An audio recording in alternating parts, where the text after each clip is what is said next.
My name is Tim Matthews. I am the chair of the school committee, and I am calling our public meeting to order at 1:07 p.m. We have one slight technical issue. I hope that we now have all of our meeting members, our board members with us. Mr. Belair, are you here? Yep. Good. All right. So we have all 5 committee members here, and we are ready to move forward with our agenda. Our agenda starts with public comment. And then continues with remarks from the chair and superintendent. Then we'll go to our consent agenda, our reports and action items, speak about next meetings, future agenda items, and adjourn. Hopefully, maybe as soon as 2 p.m., since I know that we have a member who needs to get going. But if we go a little bit over that, we will at least still have a quorum. So that we can get moving quickly. Public comment shall be for a period of 20 minutes. Today, because of our compressed time, we will have another opportunity for public comment at our in-person public meeting on Thursday evening as well, which I'll speak about later. But just for those who are here today, we will do up to 20 minutes of public comment. Anyone who wishes to speak before the committee will identify themselves by name and speak for no longer than 3 minutes. All remarks are addressed through the chair of the meeting.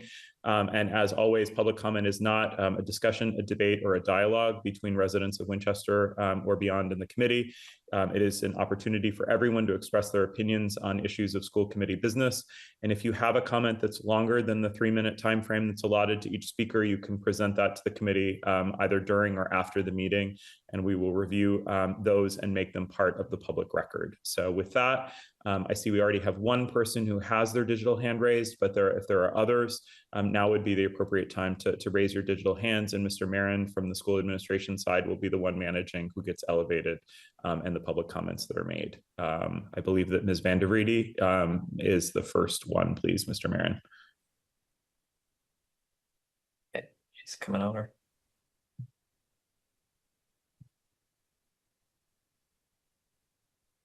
All right, good afternoon. I am here. My name is Maggie Van der Vrede. I'm at 25 Wildwood Street. I'm actually making a comment as the director of the Winchester Foundation for Educational Excellence, or WIFE. I just want to state that WIFE is very aware that there is a budget crisis, and we have received many emails and inquiries from parents. I would just like to let it publicly known that we are aware there's a budget crisis, and our mission is to raise funds for the schools for innovative education outside of the regular school budget. Obviously, the school budget is facing a lot of issues right now. We know there's a lot of needs, and we are here to help, but we are working as a board to determine how that will happen and what that looks like. And all requests for funding from WIFE have to come from Winchester Public Schools. Parents cannot make requests to WIFE, but we would like to work with the school committee and the schools to determine how and what our support looks like. So that's all I have to say. Thank you. Thanks so much, Ms. Van der Vrede. I believe Seamus Brady is our next commenter. If you could elevate him.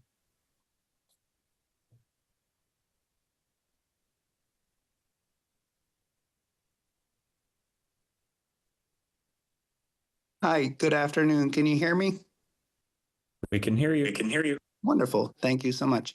I appreciate the time to comment today. I just wanted to start off, thank you all. I know you've already done a lot of hard work on this budget, and you're going to continue to do a lot of hard work. I just wanted to appreciate the comments that Mr. Belair made in terms of investing in kindergarten. If he had $1, he would invest it in kindergarten. I think that's the absolute right mindset. As an educator with 22 years of experience working at all grade levels, I would fully endorse and support the mindset that he brought. And I appreciate that the superintendent responded that was great feedback, and that was the kind of feedback that he needs. So I hope you all will continue to give that type of feedback. Obviously, it's challenging to make cuts anywhere, but I think most folks would agree that cuts made that impact young learners are probably the most impactful and probably the most dangerous in the long term, whereas cuts, unfortunately, that might impact a junior or senior are not what we want to do. But again, to the point, if we have to choose between a kindergartner and a senior, I think it's pretty clear where we would go. So again, thank you all. I appreciate all your work, and I appreciate you allowing me to comment. Thank you, Mr. Brady. If there's anyone else that wants to provide a public comment, now is the time to raise your digital hand. Otherwise, we will close public comment and move on. All right, we have one more hand that was raised. Ms. Black Sushi. I apologize. I don't know the exact pronunciation, but if you could elevate Liz, that would be great.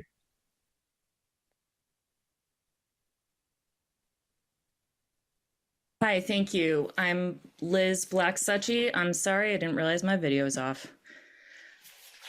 Hi, I'm from 195 Highland Avenue. I have 2 kiddos in Morocco. I want to build off of what Mr. Brady just said. It is kindergarten where they learn sound symbol correspondence. I'm an SLP, by the way. But in first grade, they need to be able to write a sentence. They need to be able to create a small book by the end of the year.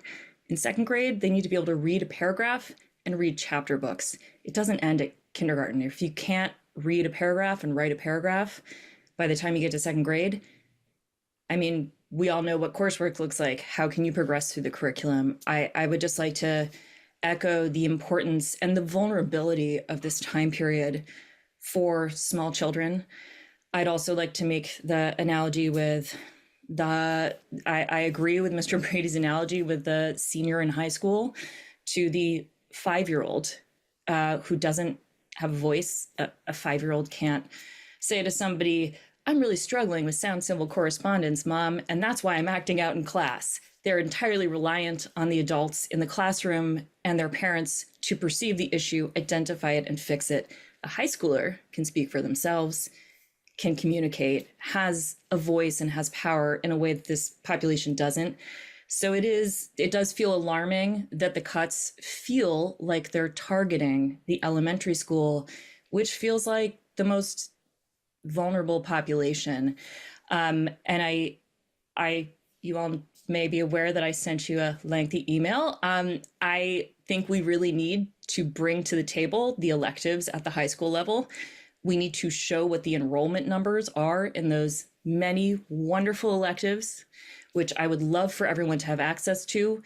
But we really need to, if we're asking hard questions at the elementary school level, we need to ask them at the high school level too. I want to know what the cap of students is in the metalsmithing class, and what the cost of those materials are. And I'm at a point where I'm not just going to take someone's word for it that, oh, it's paid for the PTA, which raises funds. I want to know that, in fact, that data has been reviewed by the school committee and verified that that is, in fact, the case. If we're spending a certain amount of dollars on a metalsmithing class, a woodworking class, especially in light of the current tariffs, we need to look at those numbers too. It's not really fair to say we're just not even going to look at the high school. So thank you for your time. Thank you. Last call for other public comments. I'll give another 20 seconds to raise your digital hand. Otherwise, I will close public comment and we'll move on to the business agenda.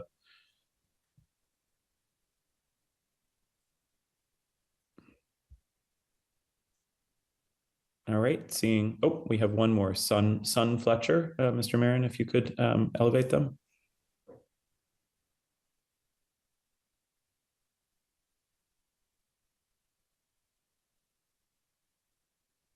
Hello. I think I've already made very lengthy comments at the meeting on Tuesday, or Thursday, the meeting last week. But I just also wanted to support the last speaker's comments that we should, before we make cuts to elementary schools, particularly K, particularly year 1, year 2, year 3, where so many of the fundamentals of how we become confident, resilient humans are built, that we do not cut services and funding, particularly teachers, anything reducing student to adult ratios. These are the moments where children are able to speak up and share their fears, and children who aren't able to do this become less and less resilient. So I really, really urge the committee to protect our youngest children as much as possible. Thank you. Thank you so much. We have another hand that's just been raised, actually two more. Mr. Marin, if you could, I think Lainey is the next one. If you could elevate them, please.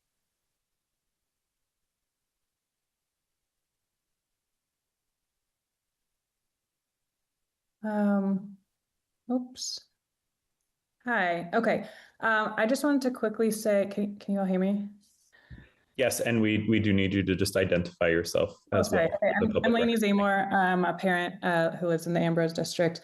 I just wanted to quickly say that as someone who's been trying to dig into these numbers a lot, I think that I'm not sure, like I'm still learning about the role of the school committee, but the fact that the level services target kind of changed from the presentations before the override, when we were saying that 5% would like give us the level service.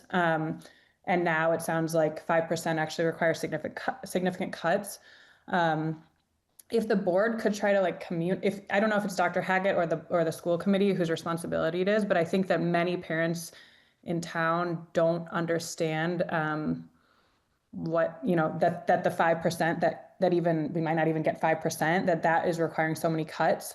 I just think that there's been a lot of changes and confusions in the budgets that have been presented over the last month or two. And it would be great if if we can just communicate that as clearly as possible so that those who are advocating can really like make the message clear, because I feel that there's a lot of confusion. And yeah, would love to see that clarified a bit.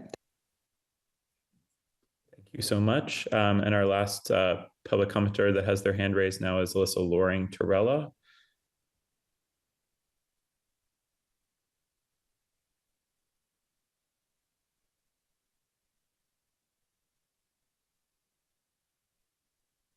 Hi, everybody. My name is Alyssa Loring-Torella. I live at 30 Florence Street. I have one child at Morocco, one entering kindergarten, and a 2-year-old at home. I want to thank you guys for the work that you're doing. I know that it's extremely difficult. I know that you have a lot of hard choices to make. I know that nobody was expecting the override to fail. Hold on one second, honey. But I also want to ask that you guys explore. I know that there was talk of some other options outside of just targeting K-5 for these cuts. And I really want to ask you to look at the high school. I know that it's overcrowded. I know that McCall similarly is enrolled at capacity. But I do want to ask that you guys look outside of K-5. The K-5s, I actually just came from Morocco, where I had the kids signing a card for our custodian who's taking a job at another school. And I was looking at them and like, they're so young and they have their entire educational future ahead of them. And the difference between putting 22 students in a room with one adult and 19 with 2 adults is huge. And so I really just want to make sure that we're not going to do something that has a major detrimental effect on the kids who are just so young. And I just want to thank you guys for the work you're doing. I know, again, it's a lot. There's some really tough choices to be made, but we appreciate what you're doing. And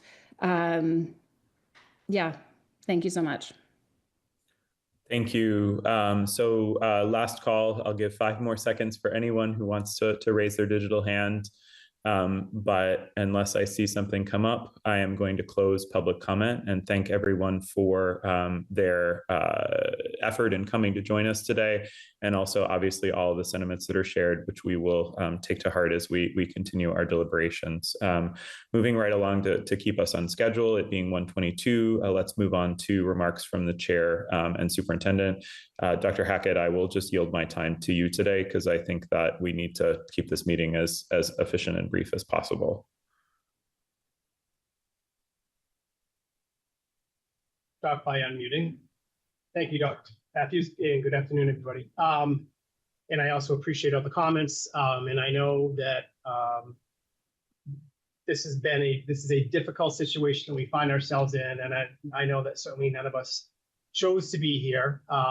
It has been with the failed override.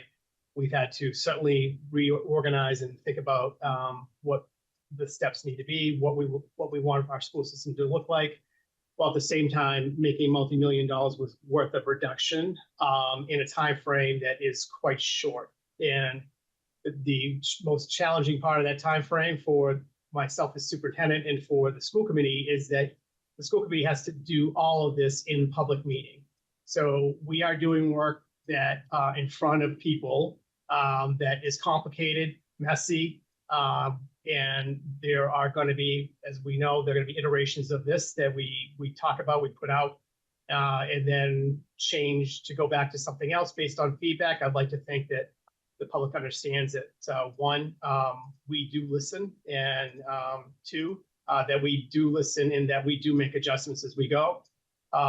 We also know that the impact on on our educators is tremendous, and I think the challenge has been we have specific contractual obligations and procedures that we have to follow whenever we're making reductions. In fact, any reductions that we make in any unit of the WEA, the union has a right to demand a bargain. We are fortunate that we have a good relationship with our union leadership, and I have met with them, and we have met with them 3 times, I believe now, over the last couple of weeks, taking them through all of what we're looking at, all of what the steps are, and making sure that, we're not asking them to sign off on any particular cut, but they understand where we are, and they have given us really important feedback. The challenge for our staff are that we have people out there who don't know whether they have a job next year. So there's multiple tensions here that I just want to remind everybody of, and make sure that we understand that this is more complicated than us just coming up with reductions. We have a whole series of things that we need to go through. The other piece of what we have to go through is when the reductions are determined, the positions are determined, then we have to go through process of seeing what we have for staff, who's certified and licensed for what, and there will be consequences. Will there be changes as a result of the decisions we make, and consequences as a result of that, where we will have staff who are in a particular building teaching now, and they may not be in that same building next year. And obviously we have teachers who are teaching now who will not be here next year. Our commitment to our staff has been to finalize the reductions so that they know their employment status by the end of this month. I would say that we are definitely on target to meet that. And then, of course, every single reduction, every one of us are educators. So this is my 30th year. I've been a K-8 principal. I have children of my own. There is no argument or pushback from anyone in my administration or on the school committee about the importance of early childhood. And it's always challenging to understand that there's a whole series of messages and communications and conversations that are happening in between these meetings that we are either not a part of or don't know. And there's certainly much more time and much more freedom for people to be able to ask questions, get information out. Again, the school committee has to meet in public session. So with that, I just wanted to talk a little bit about the time frame. And Dr. Matthews, if you certainly feel free to jump in here. As we have currently, as we defined it last, our target was for the school committee this Thursday to take a vote on the budget, which would be at the 5% level that they committed to through the state of the town process to town meeting. The fact of the matter is that FinCom is the body that will be bringing their budget recommendation to town meeting. That is where town meeting starts the discussion. all indications are that it's going to be lower than 5%, and we don't know that yet. So one of the things that's happening this week on Thursday is we actually are having a tri-board meeting. The school committee will be joined by the select board as well as by FinCom for the purposes of having this discussion and understanding where those two bodies are in terms of thinking about what the overall budget it looks like. There's a lot of concern around the amount of free cash being used to be used for next year in anticipation of what's to come in FY28 and FY29. And with the uncertainty of the failed override has put us in a situation where I think the financial plan and everything that's the state of town committee did obviously is now different than it would have been had the override passed. I also would just remind everybody that a good portion of what the override included were tier 2 supports. Tier 2 supports very specifically for the elementary level, some from the middle school level. And now we're in a situation where we're not able to do those. Having said that, I do want to kind of start with the end because I think people are here very specifically for the question of the elementary reductions and what are we looking at. And I just want to start by saying that we are making sure that we protect class sizes and we stay within the guidelines that are within the contract, but not only within the contract, but developmentally as appropriate as possible. There's no other way to say that $3 million is a lot of money, and we are in a position in a school system that there is not a lot of other things that we can reduce. We don't hire custodians. We don't, so the amount of what's available to us to make that reduction is very limited. I will just also remind everybody, and I've been saying this for several years now, to anybody who listen, we also are at a starting point where our per pupil expenditure rate is in the bottom 30% of all school systems within the Commonwealth. So because of that per pupil cost and expenditure, we are very lean, and our focus is always on the classroom and protecting the classroom. It's on staffing, and we are driven by staffing. So outside of our budget for staff, which I believe is anywhere from 87 to 89% of our overall budget, that remainder 11% or so, there's just really not any much there that's discretionary. In fact, I'd be almost willing to say almost nothing that is discretionary. I also was a superintendent, and I know as the school committee, also we have a responsibility for all of our kids, pre-K through 12, and we don't want we're trying to find the right balance between the reductions that need to be made to meet the target, as well as the balancing off the educational needs and developmental needs of our students at all grade levels. So we're trying not to think of it as a high school versus elementary thing. And I also I want to just, I guess, send a message to teachers that I do not want teachers, our teaching staff, our union to think that is the trade-off. We're hoping not to cut anywhere, right? But we are cutting. We're cutting where we think we can, in places where we have cut year over year over year. And I know this is certainly a different situation, and it's a new process for many people who are now certainly tuned into what's happening.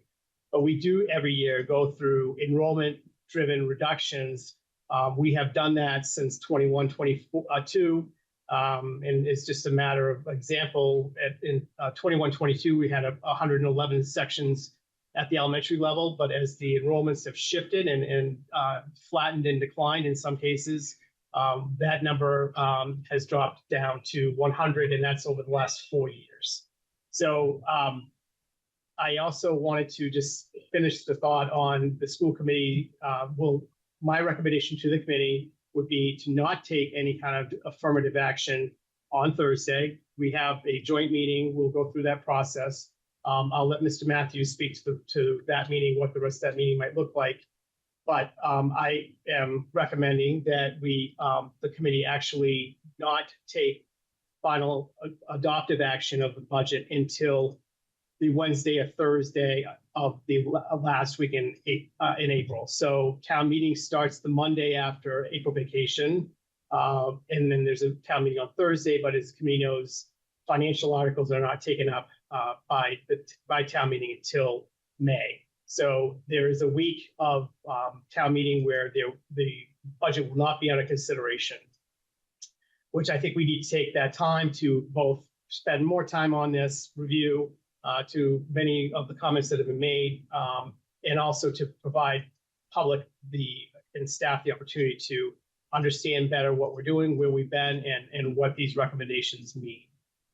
Dr. Matthews, I don't know if you want to speak to any of that or not. No, I mean, so in the interest of time, I'll have probably more to say on Thursday, but I think that, so our plan from here, so that everybody is aware, is that at 6 p.m. At the high school, in the large group instruction room where the school committee typically meets, we will meet in a joint meeting with as many members of the finance committee, select board, and school committee as are able to attend.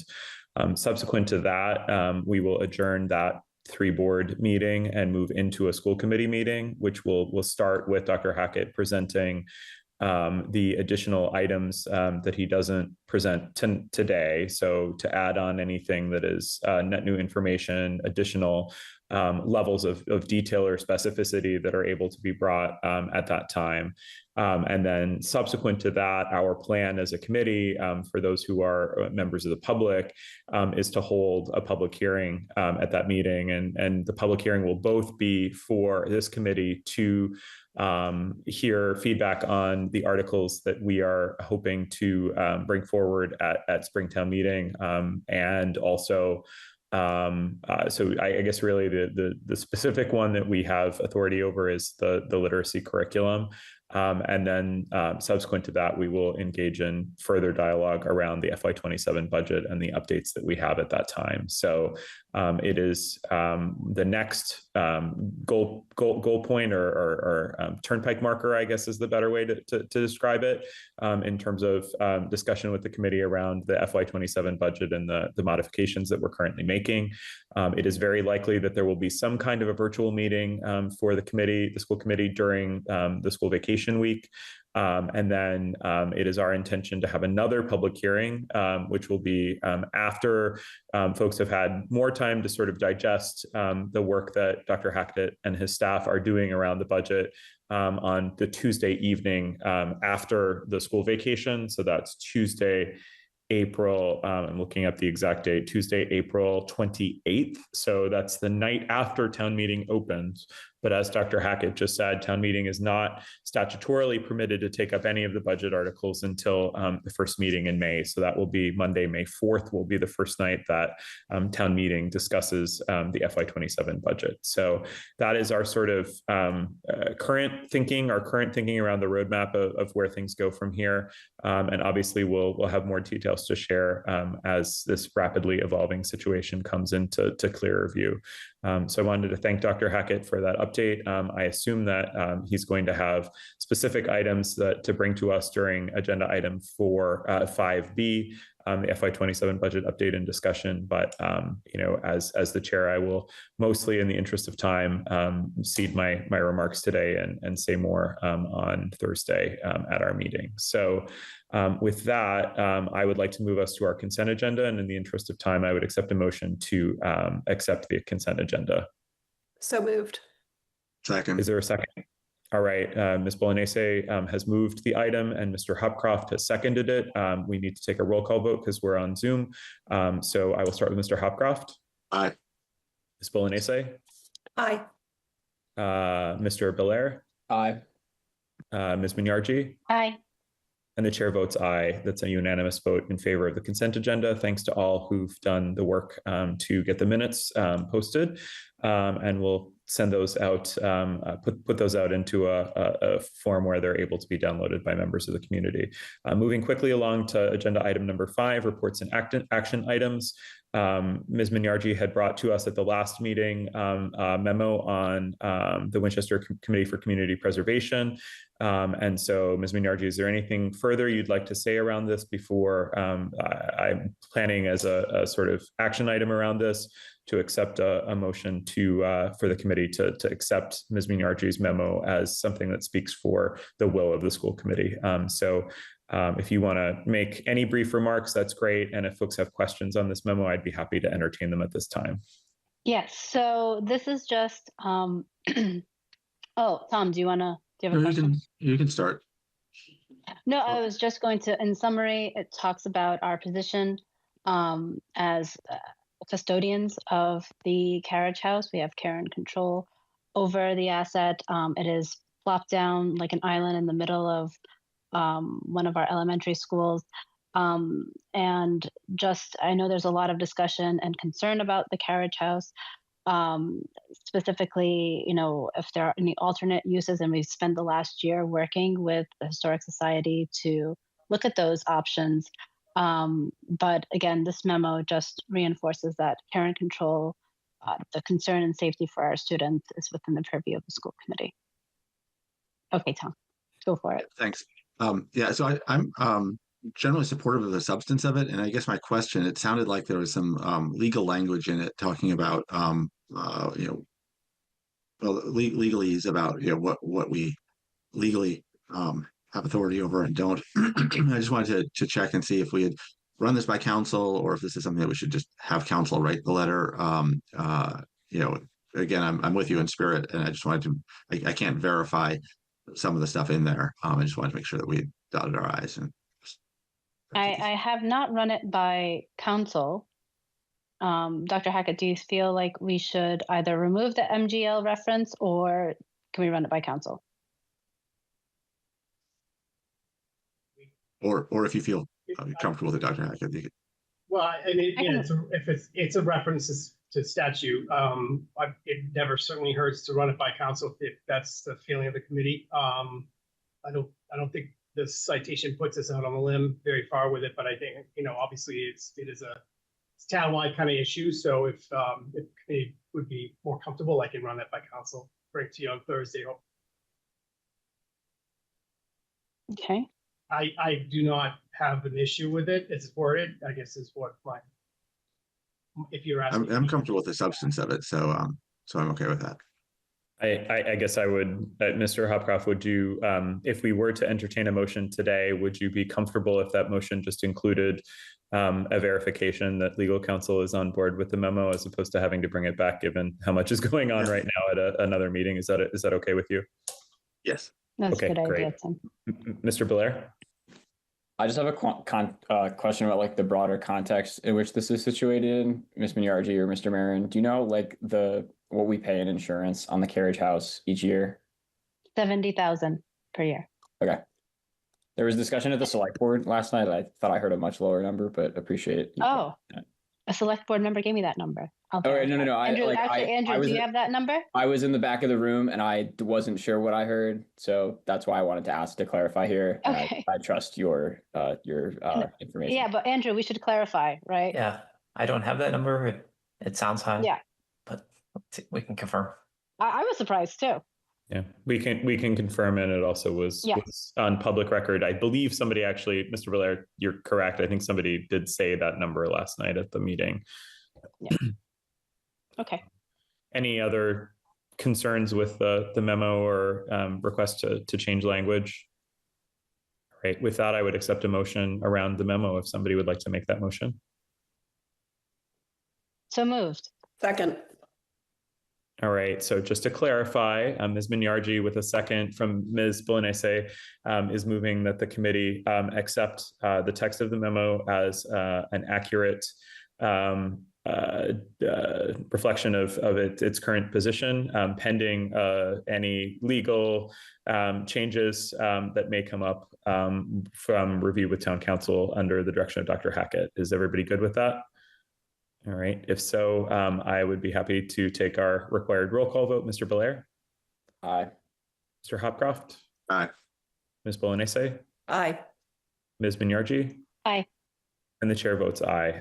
Thank you very much for your work on that, Ms. Minyarji. And let's move on quickly in the interest of time to item 5B, which is the FY27 budget update and discussion. Dr. Hackett and Mr. Marin.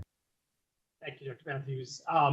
Related to just sorry, I should have said. So I believe that one of our members does have to leave at 2 for a hard stop. So just mindful of the fact that that's in 18 minutes. So if there's any sort of key things that we need to get to during that period of time, I just want everyone to sort of have that timing in their minds. Okay. So again, this is intended to be a relatively short meeting and short update. So I apologize to people who are on who may not have all the context. And I know, and this was not intended to answer all the questions that have come through the email. That effort will be for Thursday, but I do think it will help answer some questions that have been forwarded, and certainly questions that have been asked of me by the committee. So just to start it, I'm going to go through these fairly quickly. I appreciate the comment on around what is level service, and that again, demonstrating another complication of this process. Level service budget for us normally in a year is when we take this rollover budget of 8.3%, and then that is just taking everything we're doing currently and putting it into next year's cost. Our level service budget, our regular level service budget, is starting with that number and then making adjustments that we know about. So for example, retirements, enrollment-based reductions, changes to special education out of district placement costs, so kind of up or down. The number of 8.3% is not, it's just a rollover. It's not a real budget from the perspective of, it's not something that the committee or we go through. We start with a level services budget. There is also a 5% level services budget that is not connected to our level services budget, that was part of the state of the town process. That 5% was set by the state of the town as part of the year-over-year inflationary cost that would be built into the override should the override have passed. So we are starting with a 5% budget because the committee agreed on that, on targeting those year-over-year enrollment costs. Level service costs. So the rollover, the inflationary costs year to year. So for next year, that number was set at 5%. That's where we started this budget process, and the committee agreed to start there, to work from there. And that's what we have been doing. So I do apologize for, it is a little bit complicated, but I just wanted to try to take a run at an explanation of that right now. So from the rollover budget of 8.33%, to get to 5%, we needed to come up with $3.2 million in reductions. So what I want to say about that is, remember, that's from the rollover budget. There would have been reductions to get to our level services budget that would have been part of our normal course of business anyway. But I want to make sure, because I want to make sure we show all of the reductions in total, because I think, we just need to make sure people understand all of it. Normally, we wouldn't have talked much about the reductions to get to our level service number, but we are obviously in a different situation. So we are looking to get to 5%, $3.2 million from the rollover budget of 8.3. Just want to point out, as many of you have already heard, that the literacy curriculum is not built into our 5% budget. It is being carried as a separate article at town meeting. So it will be voted on separately from the operating budget of the school system. So going on to slide 4. So out of the $3.2 million reduction, in effort to, and as we have said about our priorities, to start away as far from the classroom as we possibly can, we have identified 10 FTE reductions for a total of $1.2 million. These are reductions that are either district-wide positions, or they are positions that are central office. So as you can see, we have identified, we have done this in previous presentations. We have a data coordinator position that will be eliminated. We have a social studies coordinator position at the elementary level that will be eliminated. The data coordinator is K through 12. We are not filling the dean of student life position at the high school. And on top of that, we have factored in a $190,000 budget to budget reduction for retirements, meaning retirements that we have from positions that we have to replace, but taking the salary of the person who's retiring and adjusting it down to what we would normally hire someone at in and around the range. And we budget for new positions at master's step 5. So that is a total of 1.2 million. Slide 5, which is a slide that I think people are here for to a certain extent. So we have eliminated 2.5 math specialists. That was a half a math specialist at each of the elementary school. We have a retirement that we're going to take advantage of in a literacy specialist position.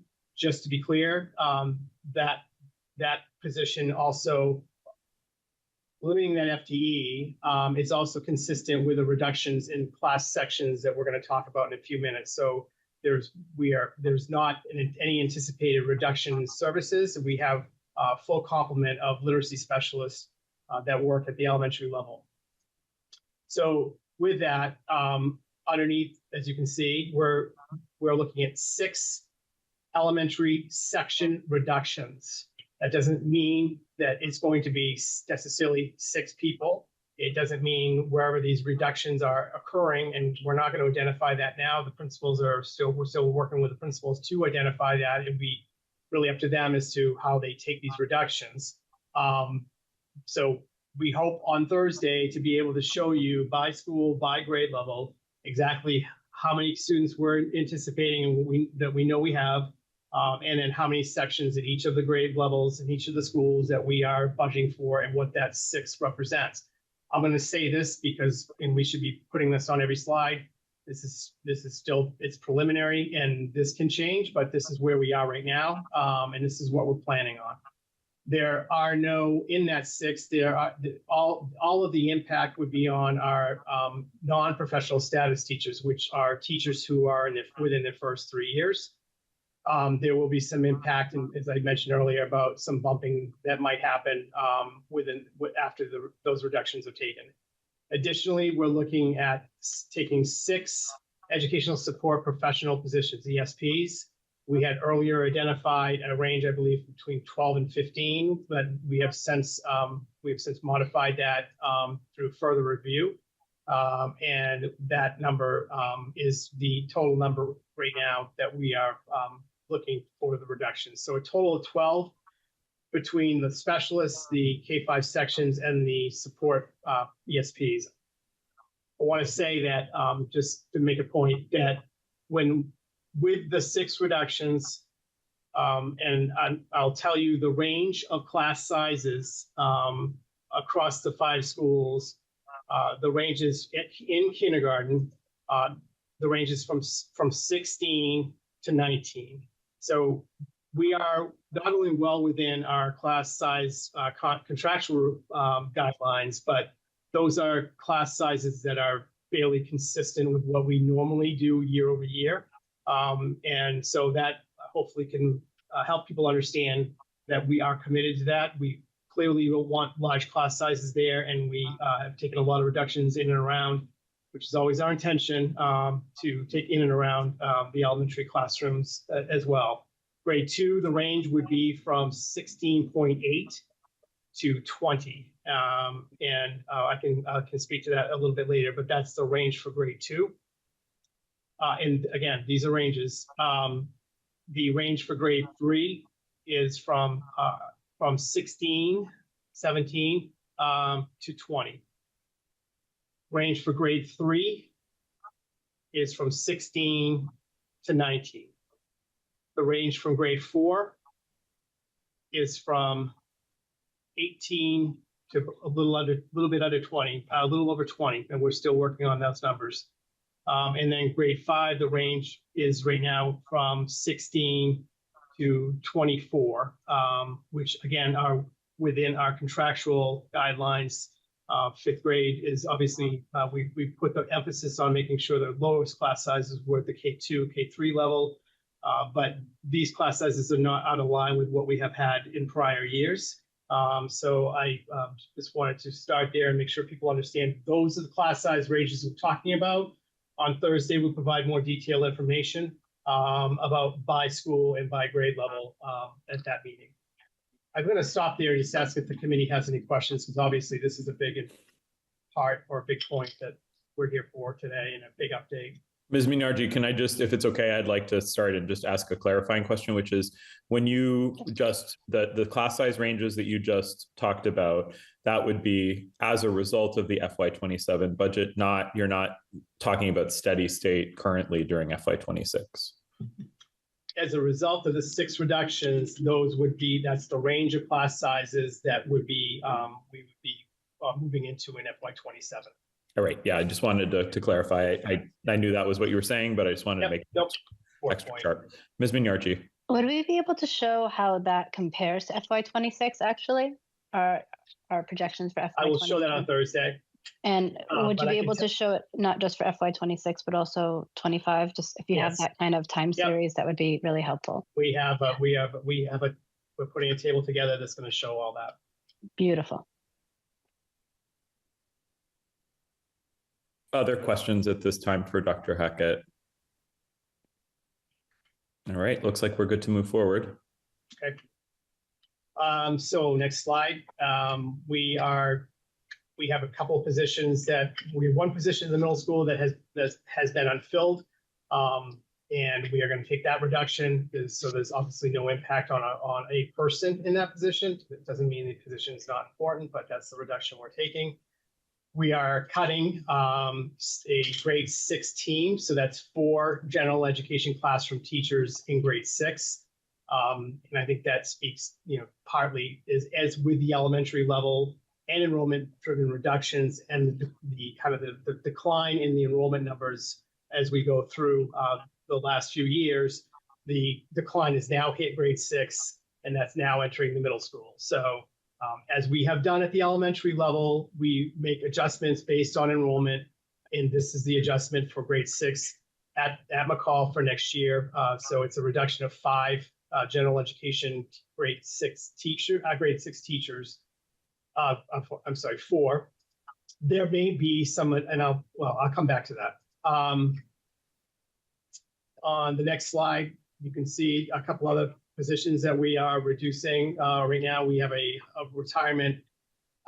We have an unfilled position, a digital learning coach that we are not going to fill. That's a 0.8. We're going to reduce 1 English section by 0.2, and that is just that happens to be a request that just came in from a staff member requesting to go from full-time to 0.8. But it's $20,000, so we need to put it here, and we're not going to replace that section.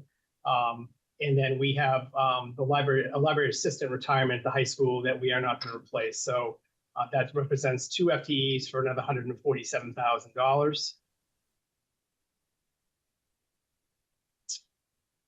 And then this is the summary. So we're looking at 10 central office district-wide positions, 15.5 elementary school positions, with 6 of those being class section reductions, 5 McCall middle school FTEs, and the equivalent of 2.0 high school FTEs. Any questions? A couple more points I just want to make on other areas. So Dr. Hackett, oh, sorry, Mr. Hupcroft, I jumped in quickly. Go ahead. Oh, okay. I was just going to say this is helpful, especially hearing there's a distinction, I guess, between reducing services for our kids and reducing number of kids, and therefore needing less services for those sections that are reduced. So that's very helpful to clarify here. I think as we go forward, that would be really great to know really where's the impact on the reduction, because a reduction is one thing, but an impact is another. And and I guess I'll stop right there for now. And Mr. Belair. Dr. Hackett, you might not have this right now, but in the same way that you kind of walked through with the average class sizes or the class size ranges at the elementary school, I think it would be helpful to have that data for the middle school and high school as well. Obviously, understanding the enrollment dynamics that you talked about, that we have less elementary school students than we used to, and that those cohorts are starting to move up into McCall as you described. But I think, yeah, I'd be curious what the class sizes look like at McCall in the high school. And Mr. Belair, I know you need to go, so I just wanted to see if there are any other questions that you have before that to prepare you for our meeting on Thursday. Not at the moment, no. All right. Thank you so much for coming, and we'll see you on Thursday. We'll understand when you need to drop off for work reasons. Dr. Hackett, I have two questions for you. One of them is you were talking about the class sizes for the lower grades. And I know when we had our meeting last week, we talked about larger than 20 class sizes potentially for kindergarten and grade 1 at Morocco.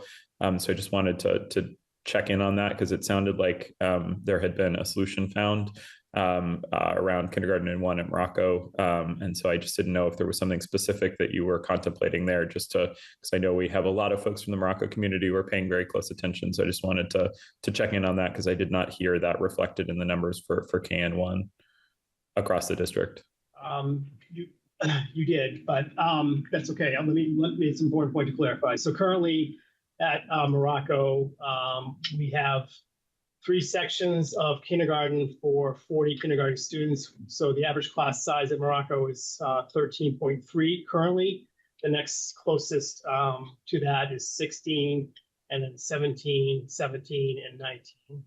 And then currently in grade 1, it's pretty much the same number. We have 49 first grade students currently, and we have 3 sections for class size of 16.3. Next year, we are guaranteeing 2 sections of grade kindergarten and 2 sections of grade 1 at Morocco to service the students who have already registered and who are already with us. Part of that decision is very much related to being able to count on the reductions that we're making. So when you are at 3 sections, or you go to 2 sections, when you make those decisions, it really limits. So next year we would be looking to go to 2 sections of Morocco at K and 2 sections at grade 1. And if we have more students move in who are new to us, obviously there's only 2 sections that we can spread them out across, right? So if you have 4 students who move in, that's 2 per section. If you have 4 sections at a grade level and you have 4 students move in, it's 1 per section. So being able to distribute and in a way with fewer sections is just much more difficult to do. So with that, we've already done is any new registrations coming in to Morocco, and this is not just going to be for Morocco, and I'll talk more about that Thursday. Well, let me just say this in general.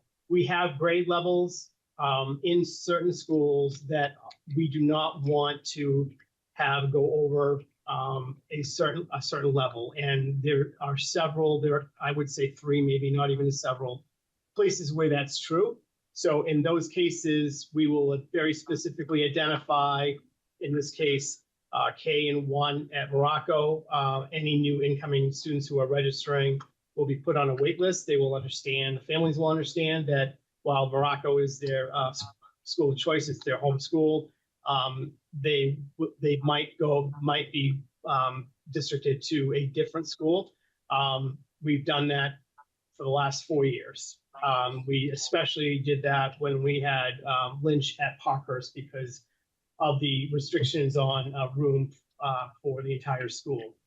So again, the purpose of that is because we don't want to be in a situation where we have 10 students show up and then we are looking at having to add another staff member because we've already, because we have to count on these reductions.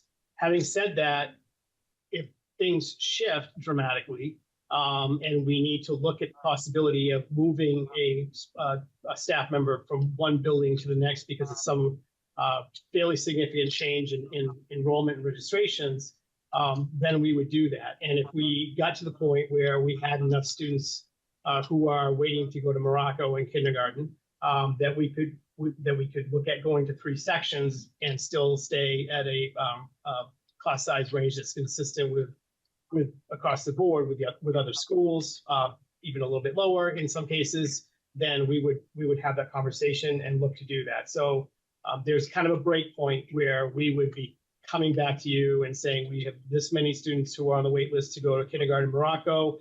At this point, we are going to bring a section from another school, if that's possible, to Morocco. If we cannot do that, moving an existing position to Morocco for another section, then we would be in the conversation about distribution of those students, and we would just have to go through and take that as it comes. So that is what we're doing for next year, and it is for next year. And again, the intent is to make sure we have control over the class sizes so that they are appropriate developmentally, as well as control that if we have influx of students, that we are protecting those grade levels in those schools where we have to make some decisions around staffing. Having seen 2 hands gone up during this response, I have a second question, but it's on a different topic. So Ms. Minyarji or Mr. Hopcroft, do you have a follow-up regarding? So actually, my question is a separate question, but I feel like is everyone, if anyone has a question specific to what Dr. Hackett was talking about, then please feel free to jump the line. Yeah, I just had a clarifying question.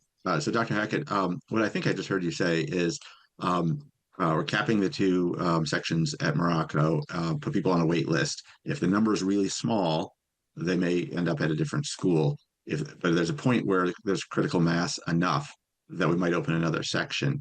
And I thought I heard you say that we might bring a section from another school. So there may be sort of the reverse situation where there's a school with 4 sections, say, but if you could just move a small number of kids over to Morocco to make up that difference. Is that what you said?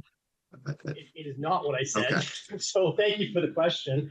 What I meant by what I said was that let's say we have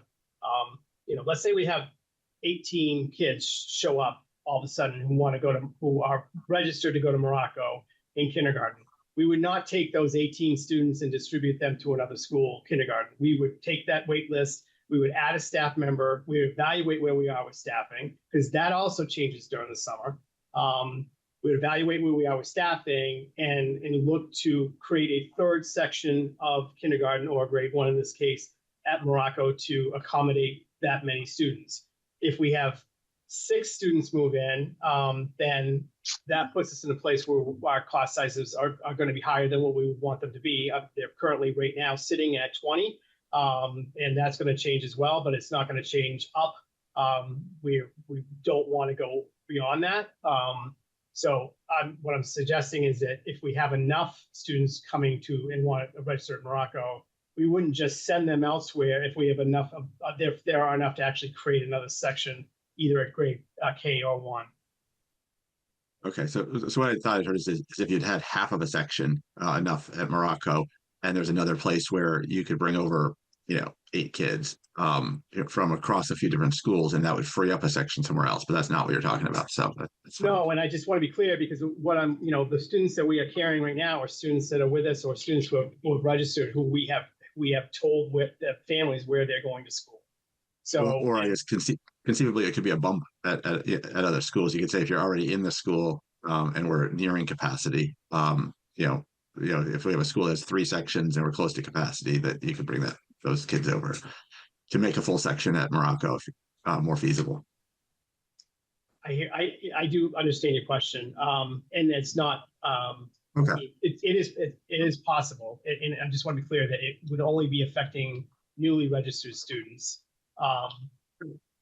So yeah, I mean, that could be possible, and I haven't really done that to see where that might be true, but we do have other places in the elementary schools where we are holding the new registrations. So anything to that effect, to your question, if we were to do something like that, it would only be including students who are new to Winchester Public Schools as of next year. Yeah, and I'll just close by saying it just seems, I think the new students is a good clarification, but it seems equitable that the flow, if it made sense for saving a section, to go either way. Absolutely. I'm more focused on making sure that we don't get ourselves in a situation at Morocco where our class sizes are not appropriate. But if we get to the point where there's enough new students that we could do another section at Morocco of Morocco students, we would do that. In reverse, it just, then you're taking, I understand your question. It's not, certainly we can continue to look at it. Thank you. All right, Ms. Minyarji, and then I'll bring up the caboose with my other question. Okay, new question. Now I know you're tasked with the impossible. We're really trying to make this work with a very restrained budget and with no guarantee that we're going to receive this level of funding, even as we're looking at this level of reductions. And I know nothing is set in stone. This is kind of a Kobayashi Maru, but an impossible test. If we can, and I noticed in the previous slide, there around ESPs, the reduction was 216,000.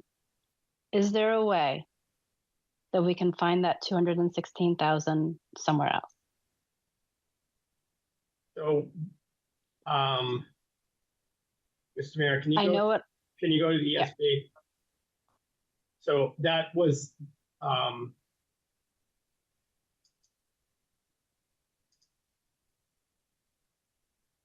Is it possible? And I know it has to come from somewhere else, and it's really hard right now that we're the task ahead of us is very difficult to prioritize one thing over another. This is what we're doing, right? So, and we run the risk of people feeling like, we're valuing them, one more than the other. So I appreciate the question. The goal with the reduction of 6 is those would not be ESP positions that would be providing direct services to students. But I can give more detail about that on Thursday. Okay. Other questions, Ms. Minyarji? No, I will lower my digital hand. All right. Thank you. Ms. Bolanese. I was just wondering, so far we focused exclusively in the school committee meetings on the reductions.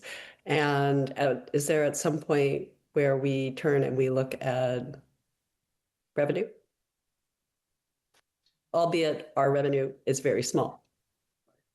Yeah, we don't, yes, it is. So yes is the answer to your question. However, that process is going to take some time.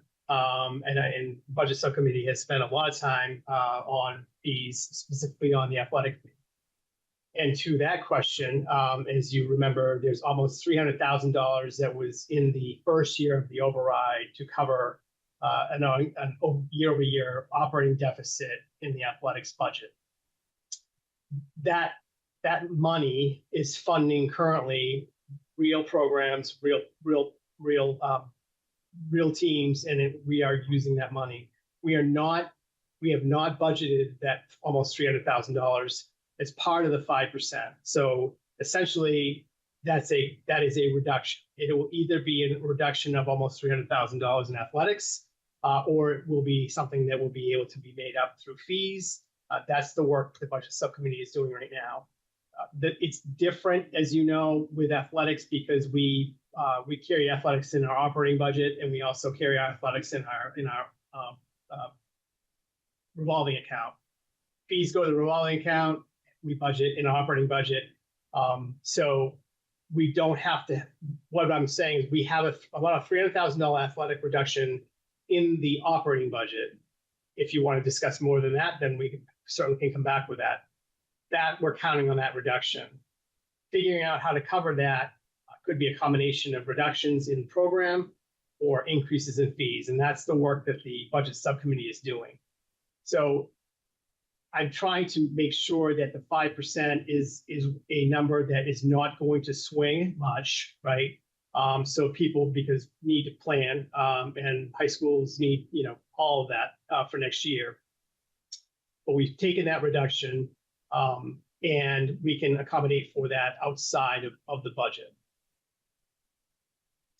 If fees don't cover it, if we can't come up with enough fees to cover it, then we would have to actually come back and discuss cutting program. And Ms. Minarji and Dr. Matthews, you are engaged in that work. So I don't know if you have anything that you want to comment on. No, I feel like that's more for Thursday if we're being, okay. And we're meeting. So the other thing I realized I forgot to say earlier when I was rattling off all the many meetings ahead of us is that we have a budget subcommittee meeting tomorrow as well. So I'm assuming that's going to be a locus for that discussion. It will. Right. I would just caution the committee to rely too heavily on any kind of fee increases in the first year, because we don't really know what the participation rate will look like. We don't know whether the fee increases will get to a point where it's a break point and families decide that they aren't going to have their students participate in athletics. So I think the revenue conversation really has to be, we got to be careful about counting on revenue generated outside the operating budget too heavily in the first year.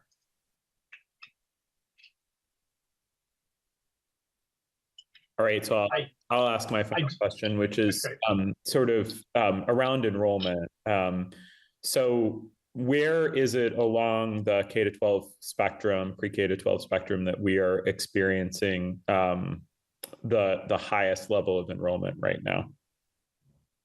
I'm sorry, say that. I asked the question again. Where is it along the K to 12 spectrum and the Winchester Public Schools that we are currently at our highest levels of enrollment? Currently, in the year that we are in? Correct. Okay. Hold on. Across the district, total grade roll-ups across all schools. Where is the largest single grade size for our fourth grade, Dr. Hackett? The last time we looked at it, I think it was in fourth grade. If we're talking current year and we're talking across the district, K to 12, not just elementary, K to 12. Oh, K to 12. Yep. Sorry. Does Andrew not have a chart? He does, but we didn't bear to show you the chart. We don't want to do it all today. It is grade 7, which makes sense, right? So, I'm sorry. Currently, it's grade 6. Next year, that grade 6 goes to grade 7, which is why we take the reduction. The current grade 6 at McCall right now is at 370. Yep. And the current 5th grade is around 300, correct? The current 5th grade, Andrew, check me because I don't have my glasses on. I'm having a hard time. The current 5th grade is at 292. Well, let me say, these are October 1 enrollment counts, and they're not far off from that.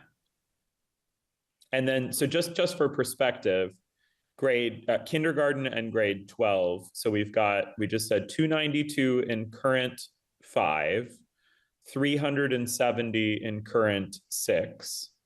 And then kindergarten is where, and grade 12 is where?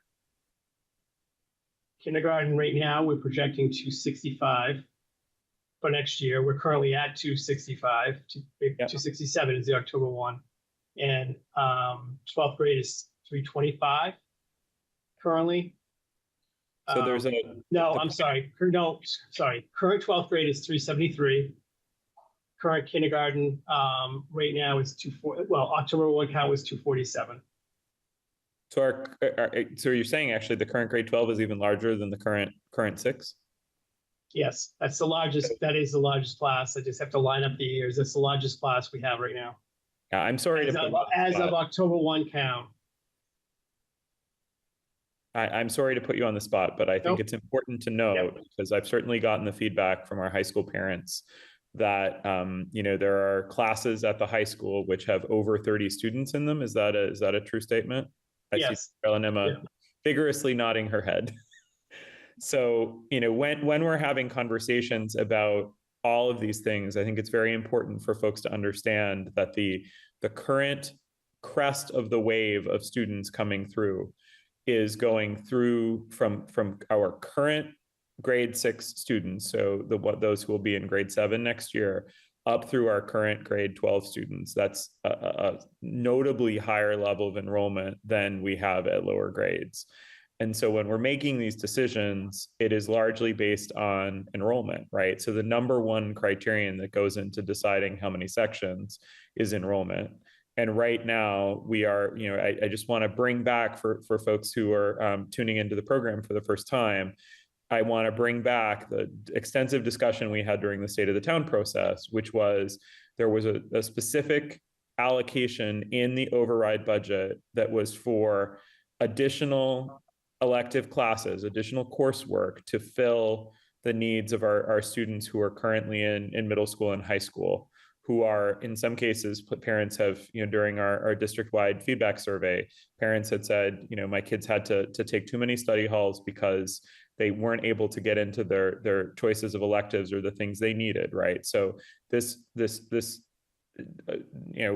budget, whatever we want to call it, the new 5% budget already includes, we needed additional funds in order to make additional course offerings to reduce the large over 30 student class sizes at the secondary level. And now not only are we not able to do that, but we're having to sort of, think about how, as a wave continues to crest through the high school with another large class coming in from grade 8 to grade 9, how we're going to continue to meet the needs of those students at the already inadequate, already less than optimal place we were at, right? So it doesn't mean that we're offering a bad education. It doesn't mean that there aren't great offerings and classes for the students in high school and middle school. But what it does mean is that we are accepting already as a district at baseline that some of our classes will be very large at the secondary level, and also that for certain areas, for example, foreign languages, students may not necessarily get their first choice of classes to begin with. So we're just doing Which at the high school level is problematic, right? Correct. Because if they've come through us, they have taken their language at the middle school, and if they've taken Spanish, they need to roll into Spanish at the high school. So, and I think Mr. Hopcroft may make a point that I was thinking about making. So I'll yeah, but I just wanted to make sure that was very clear, because it's come up in both public comment today, as well as in sort of the various ethers around Winchester.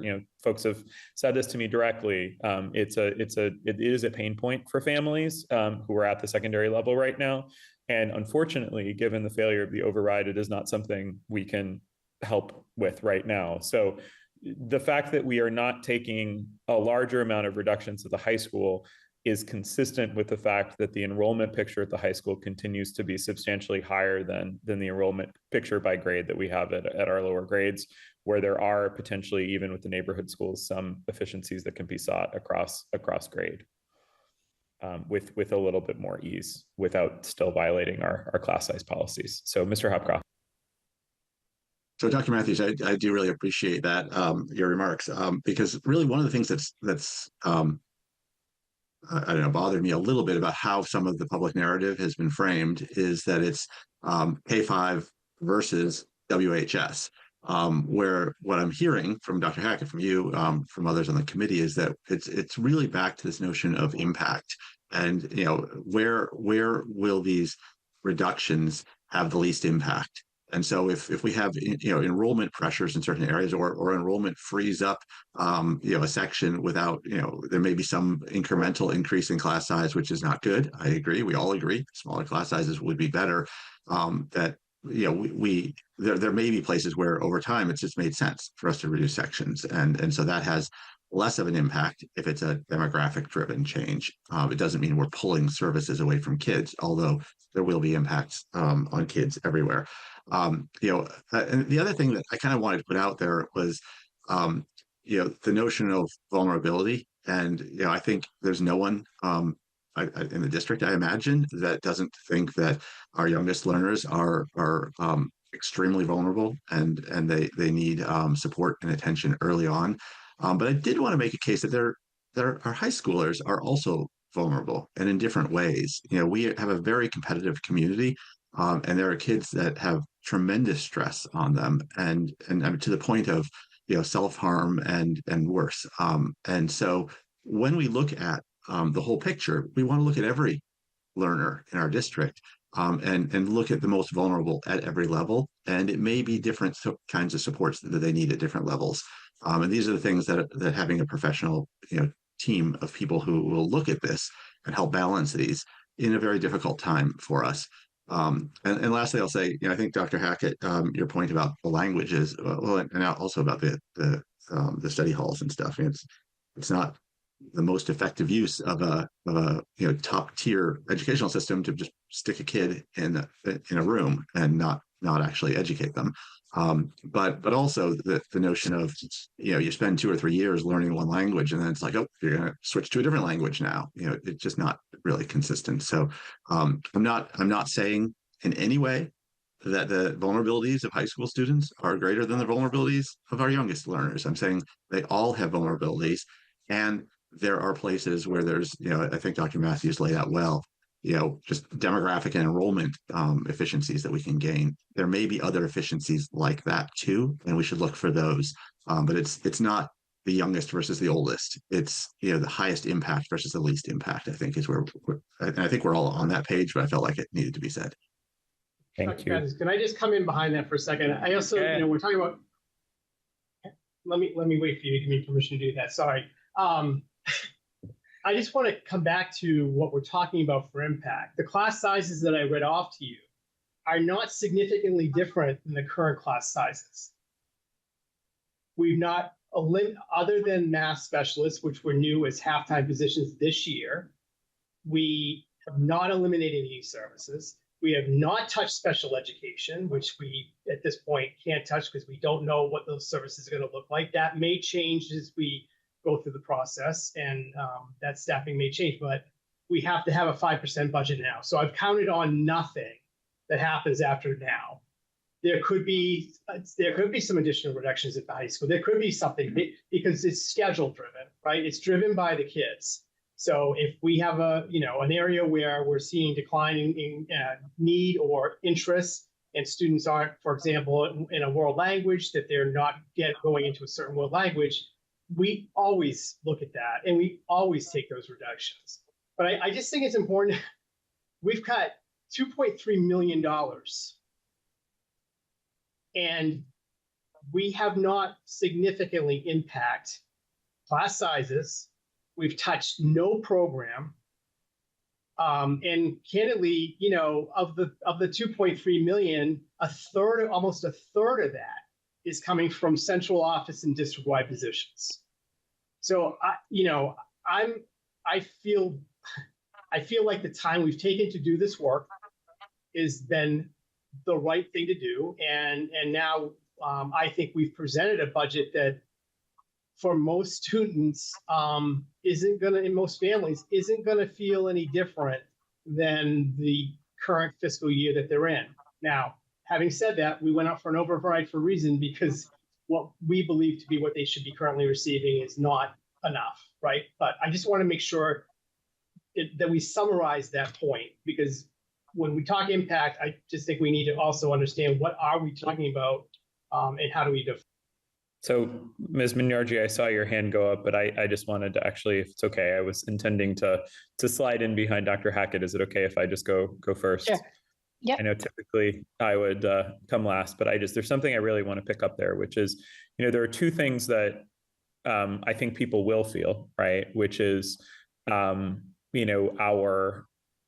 commitment here is to look holistically across the district. I think, to Mr. Hopcroft's point, the commitment here is to look across the entire span of pre-K to 12 and what we have in terms of budget resources and how we meet the need. The second point was what Dr. Hackett I want to flip that around, right? Because what you did not say when you said that we are trying to make this as similar for families as it can be, is that first of all, we have not been able to solve for the pain points that folks have brought up, right? The things that have been materially affecting them and their kids over the past several years, right? Number two, we have not been able to meet the needs that our educators have raised, right, around certain areas of support. So not only are we backtracking on the math specialists, but we're also not only are we going back from 2.5 to 0, but we had intended to get to 5, right? So there's 1 in every elementary school, and we're not doing that. And also, I think about what Dr. Alanema said previously about, the amount of money that's allocated to curriculum. Unless the literacy article passes, we are not able to actually put our literacy curriculum, which is vitally needed for our elementary students, into place. And it does not mean, because that's a one-time expenditure, that we have the ability to continue spending at an appropriate level as opposed to an underfunded level on curriculum. But even more so, which I think, Dr. Hackett, you were trying to be very kind about this, the people that are in district-wide positions who are being eliminated are folks that support our educators and our students to do their work more smoothly, or to be able to provide targeted support at the time those students need them. Those resources are not going to be available. So where families will feel the impact is in terms of the timeliness of delivery of services that are needed for remediation at any given time. And also the educators will feel it in terms of the lack of support that they have in the classroom to do the work that they're doing with their students. And I know we have amazing teachers across the board who are willing to go out and frankly bust their butts on behalf of our students, right? But at the same time, they are going to feel the impacts of these cuts, and your office is going to feel, which is already wildly understaffed. There's not some giant cabal of people that people don't know about that are running the central office at the Winchester Public Schools. A large number of those people are on this Zoom call right now, right? So what we are doing is not reducing people who are doing quote unquote admin. We are reducing people who support the educators in the classroom to do their jobs better, right? And that will have a material impact on folks. Maybe families won't see it this year, but as our budget continues to fall off a cliff and our structural deficit continues to grow in the absence of any funding, we will continue to have to take even more reductions. And those will be felt even more deeply, because there, after this, is literally no place to go other than the classroom. And indeed, the folks that are in the classroom are going to be doing more work to cover for the fact that we don't have the same level of support available to them on a daily basis. So I just want to be very clear, because you were trying to be nice about it, and I'm trying to be the opposite and just be very realistic.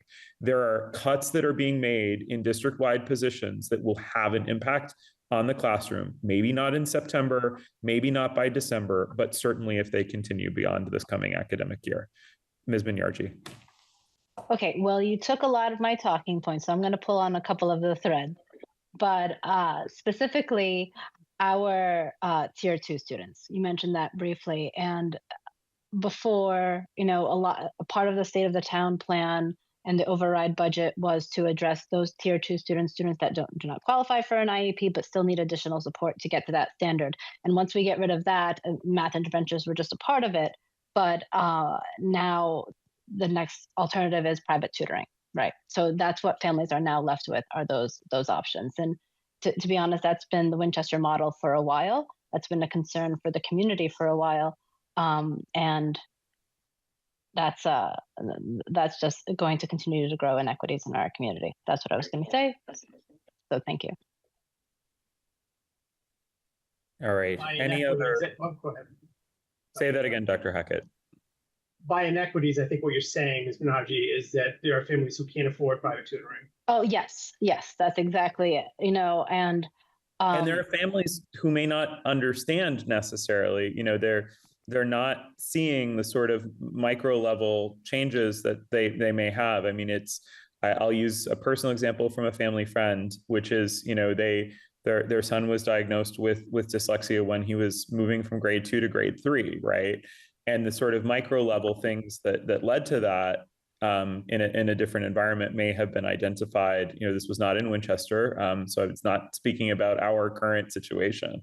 But those are the sorts of things. Sometimes things are invisible to families. The breadcrumbs are in the classroom, and it takes those classroom level supports and a place for the educator to go and talk about their concerns and talk about what services might be able to be provided. And while that example is not Winchester specific, when you underfund tier 2 supports, it makes it more challenging to catch those things, because sometimes they're even invisible to families. They're only apparent in the classroom. So. But the new literacy curriculum does still include any additional progress monitoring tools, correct? So the importance of updating the curriculum will also provide teachers with additional supports, correct? I see that yes. the shaking of the head is yes. Yeah, yes, it does. I mean, yes. So time check, it's 2:32. We had committed to wrapping up by 2:30. Mr. Marin, unless there are any other urgent questions, I would love to pull the agenda back up and make sure that we close out on our remaining items before we adjourn, because I know we're already down to 4 and I don't want to get us down below quorum. All right. So Dr. Hackett, with your permission, I don't know that there's anything that we need to do on the Springtown meeting articles today. Was there anything specific that you had in mind there? No, I have a number for the literacy article. I know we just received the actual quote for next year. All right, so that's 5D. So right. I just wanted to make sure there were no updates on the Springtown meeting articles. I don't think there are. So 5D, let's go ahead, and if you have that number, we can make a motion to have the article, the motion language updated with that number. Okay, so the total quote for next year, based on the projections of students in classrooms, and I'm happy to provide the per unit breakdown backup if you'd like it, but is $657,305, and in addition to that, $65,000 for professional development. So I would recommend that the committee put forward a number in the vicinity of 730, 740. We can also now have a good idea of what we are able to turn back to the town or reduce this ask based on the article that we have been using to fund our pilot programming. I also just want to point out that you can anticipate a FY28 renewal cost. So bring the subscription and replacing consumables of about $93,000. So that probably is going to be on a year-over-year basis what we're going to have to budget for to support the program. And that is because it's essentially curriculum has moved to a subscription model like Netflix. And so there's a yearly cost for maintaining the well, there's that, but Dr. Matthews, also there's a lot of hands-on consumable materials. Right, a lot of good paper and pencil. Correct. Yeah. So it's both those things, right? There's an ongoing cost as well as a materials cost. Yes. All right. So I think Ms. Bolognese has a comment, but I would ask if Dr. Hackett, it sounds like you have a pretty specific number, and I guess my preference would be to move forward with a pretty specific number if that's okay. So if you can think about that while Ms. Bolognese asks her question, I think that would be great. Oh, so I just wanted to make sure I heard that correctly. Did you say that the turnback number is already included in this total, which I believe it is not? No. Not. Oh, okay. All right. And so that total for the literacy articles is $722,305. Yes. And then we said we're going to reduce it by the turnback amount. Is that what I remember? Yep. I mean, that's what I thought. So do we have that number? That's what I was hoping we had. If we are going to vote this today, I was hoping we could come to an exact, precise number. So what I have said, and I know we can commit to up to $50,000 in turnback. If you want to vote that number, I'm comfortable with that. But we still have some major professional development that's going to be happening this year.